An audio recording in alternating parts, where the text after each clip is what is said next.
오늘 또 약초 공부 해볼까요? 유익한 약초 공부 시간입니다. 제가 산책을 하는 저희 집 뒷산에 약초들이 꽤 많이 있습니다. 그렇다는 얘기는 여러분 주변에도 있다는 뜻이겠죠. 그래서 이 영상을 보시고 여러분 주변에서 열심히 좀 찾아보십시오.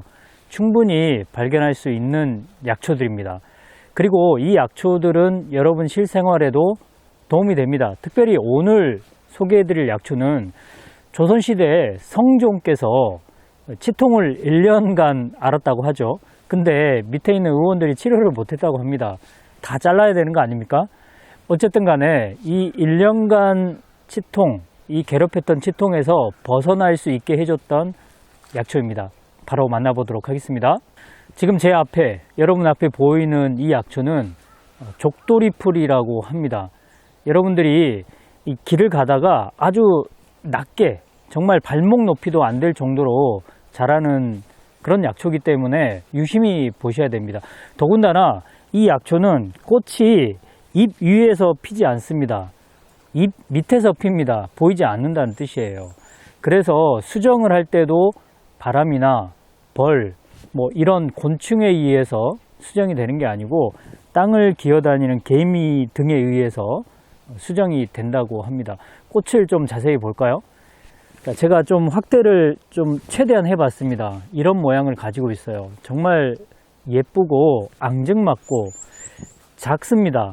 자, 이 꽃이 이 족두리, 여자분들 그 시집갈 때 그 머리 장식을 하는 족두리 있잖아요. 이 족두리를 닮았다고 해서 이 족두리풀이라고 해야 되는데 이게 언어가 변천되면서 족도리풀이 되었습니다. 자, 어느 부분이 닮았냐면 이 꽃 전체 모습이 족두리를 닮은 게 아니고 꽃 안쪽에 꽃술을 보시겠어요? 자, 꽃술을 보세요. 이 꽃술 모양이 족두리를 닮아서 족두리풀이 아니고 족도리풀이 되었습니다. 자, 이제 약효 이야기를 해보겠습니다. 조선시대 때 성종이 1년간 치통을 앓았다고 그랬잖아요. 그리고 의원들이 치료를 못했고, 그래서 당시에 이 중국에서 사신이 왔다고 합니다. 그래서 성종은 너무 아파서 자신의 치통을 치료할 수 있는 약을 이 사신에게 좀 구해달라, 얼마나 급했으면 이런 부탁을 했겠습니까? 그런데 막아섰습니다. 누가요? 이 밑에 있는 신하들이 막아섰어요. 왜요? 한 국가의 원수, 질병을 적국에 알릴 수가 없다는 거겠죠. 당연합니다. 적국에 알리면 안 되죠. 그래서 알리지 못했었는데 여차저차 해가지고 그 사신이 이 사실을 알게 되었고, 정말 고맙게도 이 치통을 치료할 수 있는 처방을 알려주었는데, 그 처방에 들어가는 약초가 이 족도리풀의 뿌리입니다. 이 뿌리 이름을 우리가 약초로 부를 때 새신이라고 하죠. 이 새신은 가늘 새자에 매울 신자를 쓰고 있습니다. 뿌리가 아주 가늘고 먹어보면 굉장히 맵습니다. 어느 정도냐? 혀를 마비시킬 정도로 맵습니다. 여러분이 한번 경험해 보십시오. 조금만 떼서 먹어도 혀가 얼얼하다 못해 마비가 됩니다. 실제로 옛날에는 마취제로 사용을 할 정도로 이 마취를 시키는, 마비를 시키는 그런 효능이 있습니다. 자, 여기서 우리가 이제 본격적으로 약효 이야기를 해보겠습니다. 이 새신이라는 약초는 한의사들이 사용할 때 몇 가지 포인트를 둡니다. 첫째, 비염을 치료하는 약으로 사용을 합니다.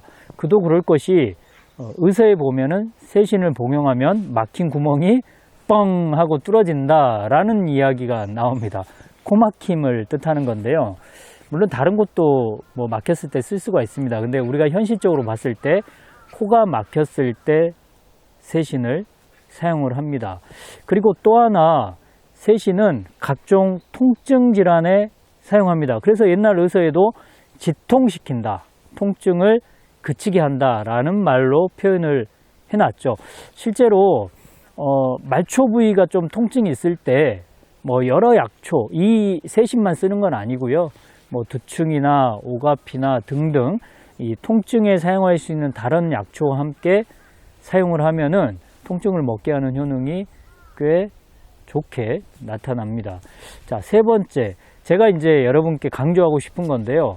이 치통과 치주 질환을 치료하는데 이 세신을 사용합니다. 이 성적 이야기가 바로 이 효능에서 우리가 얻을 수가 있는 건데, 자, 치통을 치료하고 치주 질환, 그러니까 잇몸 질환을 치료한다는 얘기인데, 이 치과에 가면 다 해결할 수 있는 거 아닌가요? 라고 생각할 수 있습니다. 아니요. 제 경험에 따르면 치과 가가지고 여러 번 이게 이 치주 질환 치료를 해도 낫지 않는 분들이 있더라고요. 이런 분에게 저는 세신을 추천하는데요. 자, 어떻게 사용하느냐? 여기서 주의할 점을 먼저 얘기 드릴게요. 세신은 그 뿌리라고 그랬죠. 족돌이 풀의 뿌리. 독성이 조금 있습니다. 물론 지상부에 훨씬 많습니다. 그래서 지상부는 절대 드시면 안 돼요. 잎과 줄기는 절대 드시면 안 됩니다. 뭐 신장암이나 간에 좋지 않은 그런 독성 물질을 가지고 있습니다. 뿌리에도 조금 있습니다. 하지만 이 세신을, 이 뿌리를 다렸을 때 그 독성 물질이 아주 거의 독성을 나타내지 않을 정도로 사라집니다. 그래서 반드시 세신을 사용할 때는 다려서 사용하셔야 됩니다. 그것도 물론 이제 복용할 수도 있는데 여러분은 전문가가 아니기 때문에 복용하는 거는 저는 이 전문가 영역으로 분류를 좀 해야 되지 않을까 싶습니다. 여러분은 다려가지고 이 세신을 가글을 하시기 바랍니다. 그러면 치통과 치주질환, 정말 잘 낫지 않는 치주질환을 치료하는데 큰 도움이 됩니다.